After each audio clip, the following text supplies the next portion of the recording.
you regularly compare Berkshire Hathaway's performance to the S&P 500, which is very helpful and very interesting. But I haven't seen a correlation coefficient between the S&P 500 daily, from day-to-day performance, close, say, and Berkshire Hathaway's close. It would be very helpful to know the extent of a correlation coefficient between those two variables. If you have that, would you let us know what it is? And if you don't, would you please consider calculating it in the future? Well, it could be calculated, but I don't think it would have much meaning. I mean, it would be an historical correlation coefficient, which, you know, I would be very reluctant to have people place any weight in. I try to indicate even the limitations of the yearly comparison of the relative performance, because what was doable by us in the past is not doable today. I mentioned in my annual report the best decade I ever had on comparative performance by far was the 50s. Now, I don't think it was because I was a lot smarter then. I'm unwilling to accept that. But, you know, I had some edge of, well, there's probably 40 plus points per year. But I was working with it. That has no relevance to today whatsoever. It would be misleading to publish it or to make calculations based on it.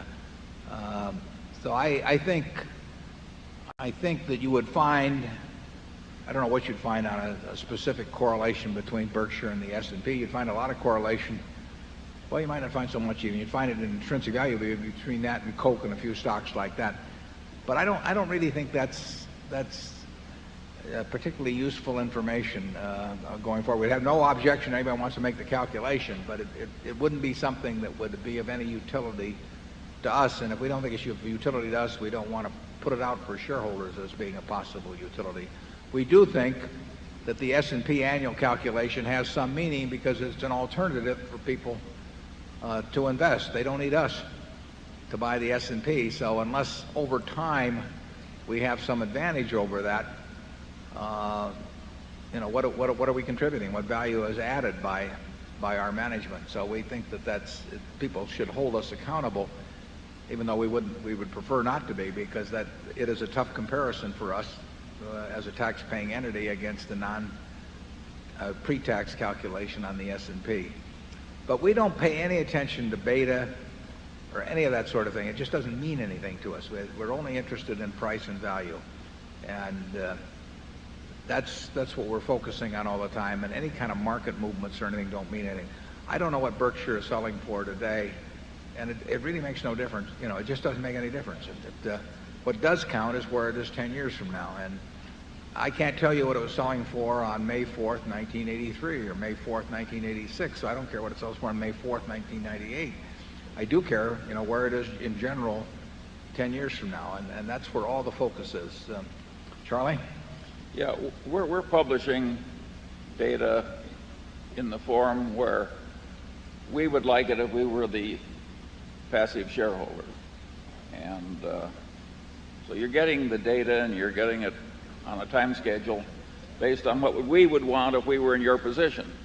And we don't think the correlation coefficients would help us.